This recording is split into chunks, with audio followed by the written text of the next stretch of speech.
الحمدللہ رب العالمین والصلاة والسلام علی سید الانبیاء والمرسلین وعلی آلہ واصحابہ اجمعین اما بعد فاعوذ باللہ من الشیطان الرجیم بسم اللہ الرحمن الرحیم انما یعمر مساجد اللہ من آمن باللہ والیوم الآخر واقام الصلاۃ وآت الزکاة ولم یخش الا اللہ فعسى اولئک ان یکونوا من المہتدین۔ آمنت باللہ، صدق اللہ العظیم۔ تمام حضرات ذوق اور شوق کے ساتھ درود پاک پڑھیں۔ الصلاۃ والسلام علیک یا سیدی یا رسول اللہ وعلی آلک واصحابک یا سیدی یا حبیب اللہ۔ الصلاۃ والسلام علیک یا سیدی یا سید المرسلین وعلی آلک واصحابک یا سیدی یا رحمتا للعالمین۔ الصلاۃ والسلام علیک یا سیدی یا سید المرسلین وعلی آلک واصحابک یا سیدی یا خاتم النبیین۔ میرے محترم بزرگوں اور معزز عزیز ساتھیوں، قرآن کریم کی جو آیت کریمہ تلاوت کی ہے، اس کا ترجمہ یہ ہے: اللہ کی مسجدیں وہی آباد کرتے ہیں جو اللہ اور قیامت پر ایمان لاتے اور نماز قائم کرتے ہیں اور زکوٰۃ دیتے ہیں اور اللہ کے سوا کسی سے نہیں ڈرتے۔ تو قریب ہے کہ یہ لوگ ہدایت پانے والوں میں سے ہوں گے۔ قرآن کریم میں دوسرے مقام پر اللہ تعالیٰ ارشاد فرماتا ہے: وَأَنَّ الْمَسَاجِدَ لِلَّهِ فَلَا تَدْعُوا مَعَ اللَّهِ أَحَدًا، اور یہ مسجدیں اللہ ہی کی ہیں تو اللہ کے سوا کسی کی بندگی نہ کرو۔ اللہ تعالیٰ ارشاد فرماتا ہے: وَمَنْ أَظْلَمُ مِمَّنْ مَنَعَ مَسَاجِدَ اللَّهِ أَنْ يُذْكَرَ فِيهَا اسْمُهُ وَسَعَىٰ فِي خَرَابِهَا أُولَٰئِكَ مَا كَانَ لَهُمْ أَنْ يَدْخُلُوهَا إِلَّا خَائِفِينَ لَهُمْ فِي الدُّنْيَا خِزْيٌ وَلَهُمْ فِي الْآخِرَةِ عَذَابٌ عَظِيمٌ۔ اور اس سے بڑھ کر ظالم کون جو اللہ کی مسجدوں کو روکے ان میں نام خدا لیے جانے سے اور ان کی ویرانی میں کوشش کرے۔ ان کو نہ پہنچتا تھا کہ مسجد میں جائیں مگر ڈرتے ہوئے، ان کے لیے دنیا میں رسوائی ہے اور ان کے لیے آخرت میں عذاب ہے۔ حضرت ابو ہریرہ رضی اللہ تعالی عنہ فرماتے ہیں، حضور نبی کریم صلی اللہ تعالی علیہ وآلہ وسلم نے ارشاد فرمایا: اللہ تعالیٰ کے نزدیک تمام مقامات سے محبوب مقام مسجدیں ہیں، اور تمام جگہوں سے بری جگہ اللہ تعالیٰ کے نزدیک بازار ہیں۔ نبی کریم صلی اللہ تعالی علیہ وآلہ وسلم نے ارشاد فرمایا: مومن مسجد میں ایسے ہیں جیسے مچھلی پانی میں، منافق مسجد میں ایسے ہے جیسے پرندہ پنجرے میں پھڑ پھڑاتا ہے، منافق کو مسجد میں سکون نہیں آتا۔ حضرت ابو ہریرہ رضی اللہ تعالی عنہ سے مروی ہے، حضور نبی کریم صلی اللہ تعالی علیہ وآلہ وسلم نے فرمایا: جو بندہ جس وقت بھی صبح کو یا شام کو اپنے گھر سے نکل کر مسجد کی طرف جاتا ہے تو اللہ تعالیٰ اس کے واسطے جنت کی مہمانی کا سامان تیار کراتا ہے۔ وہ جتنی مرتبہ بھی صبح شام مسجد کی طرف جائے، مطلب یہ ہے کہ حضور نبی کریم صلی اللہ تعالی علیہ وآلہ وسلم کا غلام جتنی مرتبہ بھی مسجد میں حاضر ہوتا ہے، اللہ تعالیٰ اسے اپنے مہمان کی نگاہ سے دیکھتا ہے، جنت میں مہمانی کا خاص سامان تیار کراتا ہے جو جنت میں پہنچنے کے بعد سامنے آئے گا۔ یہ مہمانی پر ایک نصیب ہو۔ حضرت علی ابن ابی طالب رضی اللہ تعالی عنہ سے روایت ہے، حضور نبی کریم صلی اللہ تعالی علیہ وآلہ وسلم نے ارشاد فرمایا: جن اوقات میں طبیعت پر بوجھ بنے، ان اوقات میں وضو کرنا صلات کی ادائیگی کے لیے مسجد کی طرف چل کر آنا، صلاۃ ادا کرنے کے بعد دوسری صلاۃ کا انتظار کرنا، یہ چیزیں گناہوں کو بالکل دھو دیتی ہیں۔ ہر مومن کی یہ خواہش ہے کہ اس کے گناہ دھو دیے جائیں اور اس کی خطائیں مٹا دی جائیں۔ ہر ایک یہی چاہتا ہے۔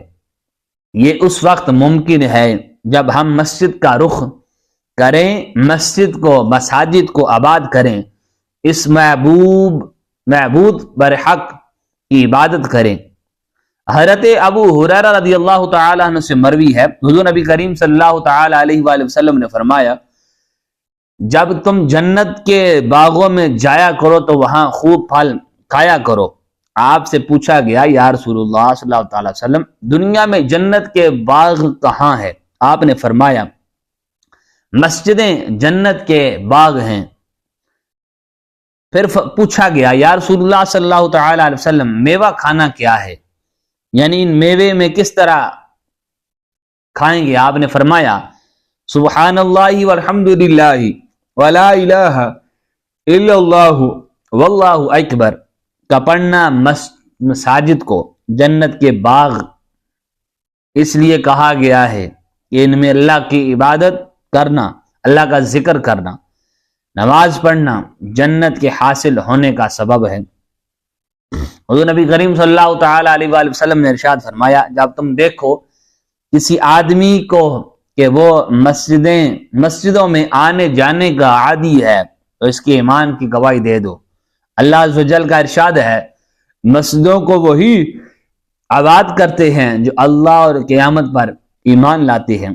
اللہ تعالیٰ اپنے محبوب کے صدقے ہر مسلمان کو مساجد سے دلی لگاؤ عطا فرمائے، مساجد میں نماز پڑھنے کی توفیق عطا فرمائے، مساجد سے محبت عطا فرمائے۔ حضرت ابو ہریرہ رضی اللہ تعالی عنہ سے روایت ہے، رسول اللہ صلی اللہ تعالی علیہ وآلہ وسلم نے فرمایا، آدمی کی نماز جو وہ جماعت سے مسجد میں ادا کرے، اس کی اس نماز کے مقابلے میں جو وہ اپنے گھر میں یا بازار میں پڑھے، ثواب میں 25 گنا زیادہ ہوتی ہے۔ اور وجہ یہ ہے کہ جب بندہ اچھے طرح وضو کر کے مسجد کی طرف جاتا ہے تو اس جانے میں نماز کے سوا اس کا کوئی دینی دنیاوی مقصد نہیں ہوتا، اور اس کے ہر قدم پر اس کا ایک درجہ بلند کر دیا جاتا ہے اور اس کی ایک خطا معاف کر دی جاتی ہے۔ پھر جب وہ نماز پڑھتا ہے تو فرشتے اس وقت برابر اس کے حق میں عنایت اور رحمت کی دعا کرتے رہتے ہیں جب تک وہ نماز پڑھنے کی جگہ میں رہے۔ ان فرشتوں کی دعا یہ ہوتی ہے کہ اے ہمارے اللہ، اپنے اس بندے پر خاص عنایت فرما، اس پر رحمت فرما، اور جب تک تم میں سے کوئی نماز کے انتظار میں مسجد میں رہتا ہے، اللہ کے نزدیک اور اس کے حساب میں وہ برابر نماز ہی میں رہتا ہے۔ یعنی مسجد میں جماعت سے نماز پڑھنے پر یہ نسبت گھر اور دکان کے 25 گنا ثواب زیادہ ملتا ہے، ہر قدم پر ایک درجہ بلند ہوتا ہے اور ایک گناہ معاف ہوتا ہے۔ حضرت بریدہ سے روایت ہے، رسول اللہ صلی اللہ تعالی علیہ وآلہ وسلم نے فرمایا، اللہ کے جو بندے اندھیرے میں مسجد کو جاتے ہیں، ان کو بشارت سناؤ کہ ان کے عمل کے صلہ میں قیامت کے دن ان کو اللہ کی طرف سے نور کامل عطا ہوگا۔ اندھیرے میں پابندی سے نماز کے لیے جانا اللہ کے ساتھ سچے تعلق کی دلیل ہے۔ قیامت کے دن اللہ کی طرف نور کامل عطا کیا جائے گا۔ حضرت جابر بن عبداللہ رضی اللہ تعالی عنہ نے ارشاد فرمایا، مسجد نبوی کے نزدیک کچھ جگہ خالی ہو گئی تو قبیلہ بنو سلمہ نے ارادہ کیا کہ مسجد کے قریب منتقل ہو جائیں۔ حضور نبی کریم صلی اللہ تعالی علیہ وسلم تک ان کے اس ارادے کی خبر پہنچی تو حضور نے فرمایا، مجھے خبر ملی ہے کہ تم مسجد کے قریب منتقل ہونا چاہتے ہو۔ انہوں نے عرض کی، ہاں یا رسول اللہ، ہم نے ایسا ارادہ کر دیا۔ حضور صلی اللہ علیہ وسلم نے ارشاد فرمایا، اے بنو سلمہ اپنے گھروں کو لازم پکڑو، جب تم صلات ادا کرنے کے لیے مسجد میں آتے ہو تو تمہارے قدموں کے نشانات لکھے جاتے ہیں، اپنے ان گھروں میں رہو، تمہارے قدموں کے نشانات لکھے جاتے ہیں۔ مسجد کے قریب ایک اپنا شرف ہے، لیکن مسجد سے دور جن کے گھر مسجد سے فاصلے پر ہیں اور وہ اللہ تعالیٰ کی رحمتوں سے محروم نہیں ہیں۔ بنو سلمہ مسجد نبوی کے قریب منتقل ہونا چاہتے تھے، حضور نے منع کر دیا، کیونکہ وہ جتنے قدم چل کر مسجد میں آئیں گے وہ قدموں کے نشانات لکھ لیے جائیں گے، اتنے ہی اجر میں اضافہ ہو جائے گا۔ مسجد میں چھوٹے بچوں اور مجنون کو نہ آنے دیا جائے، نمازی کے آگے سے نہ گزرنا، نماز پڑھنے والے کے آگے سے نہ گزریں۔ جو اللہ کی رضا کے لیے مسجد بناتا ہے اللہ تعالیٰ جنت میں اس کے لیے گھر بناتا ہے۔ سرکار مدینہ نے فرمایا جو مسجد میں چٹائی یا صف بچھائے اللہ تعالیٰ اپنے ہاتھوں سے جنت کا سبز لباس پہنائے گا۔ سرکار مدینہ نے فرمایا جو اللہ کے گھر میں روشنی کا انتظام کرے گا خدا قیامت تک اس کی قبر کو روشن رکھے گا۔ حضور نبی کریم صلی اللہ تعالی علیہ وآلہ وسلم نے سب سے پہلے مسجد قباء تعمیر فرمائی۔ سرکار مدینہ نے ہجرت فرمائی اور مدینہ منورہ تشریف لائے۔ مدینہ سے پہلے ایک بستی قباء میں قیام فرمایا، یہاں پہلی مسجد کی بنیاد رکھی۔ یہ روح زمین پر حضور صلی اللہ تعالی علیہ وآلہ وسلم کی بعثت کے بعد پہلی مسجد ہے، مسجد قباء، جس کا ذکر قرآن کریم میں موجود ہے۔ لَمَسْجِدٌ أُسِّسَ عَلَى التَّقْوَى مِنْ أَوَّلِ يَوْمٍ أَحَقُّ أَن تَقُومَ فِيهِ۔ حضور نے بنیاد رکھی، صحابہ کرام نے تعمیر میں حصہ لیا، حضور بھی حصہ لیتے رہے، آپ نے 5 دن قیام فرمایا۔ اس کے بعد مدینہ شریف کی طرف سفر شروع کیا۔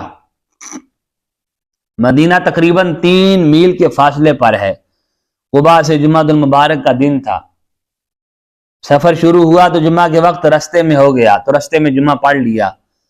مسجد جمعہ آج بھی رستے میں موجود ہے، حاجی جاتے ہیں، مسجد کی زیارت کرتے ہیں، مسجد میں نوافل بھی پڑھتے ہیں۔ اس کے بعد حضور مدینہ میں داخل ہوئے، اونٹنی پر حضور سوار تھے، اونٹنی جا رہی تھی، صحابہ کرام مہمار پکڑا کر اپنی طرف کھینچنے لگے کہ حضور میرے مہمان بنے، اونٹنی کو اپنے گھر لے چلوں، اللہ کا محبوب میرا مہمان بنے، میرا گھر رحمتوں کا گہوارہ بنے۔ ایک عجیب و غریب منظر تھا، صحابہ کرام ہتھیار سجا کر جلوس کی شکل میں حضور کے ساتھ تھے۔ حضور اونٹنی پر آگے سوار ہیں، پیچھے ابو بکر سوار ہیں، اور چھوٹی چھوٹی بچیاں دف بجا رہی تھی۔ طلع البدر علینا وجب شکر علینا من تھیان داعی ما دعا للہ داعی۔ ہم پر شکر واجب ہے جب تک اللہ کو پکارنے والا اللہ کو پکارے، خدا کا شکر واجب ہے جب تک اللہ کا نام لینے والے باقی ہیں۔ سب کی زبان پر یا محمد یا رسول کے نعرے تھے۔ حضور اونٹنی پر سوار ہیں، صحابہ کا جرمٹ ہے، صحابہ عرض کرتے ہیں آقا میرے ہاں تشریف لے چلیں۔ حضور نے فرمایا اونٹنی کو چھوڑو، پریشان نہ کرو، اس اونٹنی کو پتہ ہے اس نے کہاں جانا ہے، کہاں ٹھہرنا ہے، کہاں بیٹھنا ہے، اس کو جانے دو۔ مدینہ منورہ کی گلیاں ہیں چھوٹی چھوٹی، یہ 1450 سال پہلے کی بات ہے، چھوٹا سا شہر ہے، آج تو بہت بڑا شہر ہے اور گلیاں بھی بہت بڑی ہیں۔ فرمایا اونٹنی کو پتہ ہے کہاں جانا ہے، کس کی قسمت میں مہمان نوازی ہے، کس مکان میں ٹھہرنا ہے۔ جب اونٹنی باخبر ہے، جو اونٹنی کا سوار ہے، اس کی شان کا کون اندازہ کر سکتا ہے۔ حضور فرماتے ہیں جب چاند اور سورج اللہ کی بارگاہ میں سجدہ کرتے ہیں تو میں ان کی آواز کو سنتا ہوں۔ حضور فرش پر بیٹھ کر عرش کی خبریں دیتے ہیں، اونٹنی جا کر بیٹھ گئی، حضرت ابو ایوب انصاری کو ملا، ان کے حصے میں آیا، ان کا گھر اللہ کی رحمتوں سے معمور ہو گیا۔ ابو ایوب انصاری کی خوشی کی انتہا نہ رہی کہ محمد سے وفا تو نے تو ہم تیرے ہیں، یہ جہاں چیز ہے کیا لوح و قلم تیرے ہیں۔ تو سرکار مدینہ نے سب سے پہلے مسجد کا انتظام فرمایا۔ مسجد جہاں کہیں جائے سب پہلے مسجد کا انتظام کریں، نماز کی فکر کریں، جماعت کا اہتمام کریں۔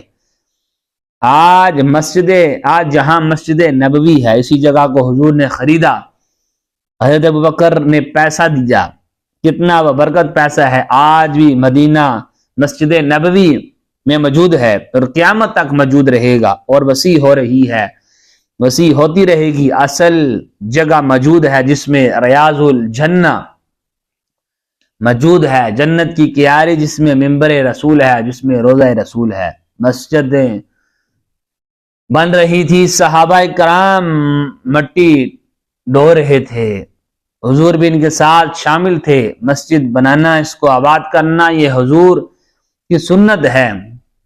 مسجدیں بناؤ گے تو رحمان خوش ہوگا، سینما بناؤ گے تو شیطان خوش ہوگا۔ مسجد کے اندر ایک ہی چبوترا بنایا گیا، وہ چبوترا آج بھی موجود ہے۔ اس چبوترے پر مدرسہ قائم ہوا اور اس مدرسے کا نام تھا صفا۔ جو مسجدیں اور مدرسے بناتے ہیں، انہیں آباد کرتے ہیں، وہ بڑے خوش نصیب ہیں، ان کا پیسہ بڑا مبارک ہے۔ مسجد نبوی میں میرے آقا صلی اللہ تعالی علیہ وآلہ وسلم نے فرمایا، میرے گھر اور میرے منبر کے درمیان جو جگہ ہے وہ جنت کے باغوں میں سے ایک باغ ہے، میرا منبر میرے حوض پر ہے۔ وآخر دعوانا ان الحمد للہ رب العالمین۔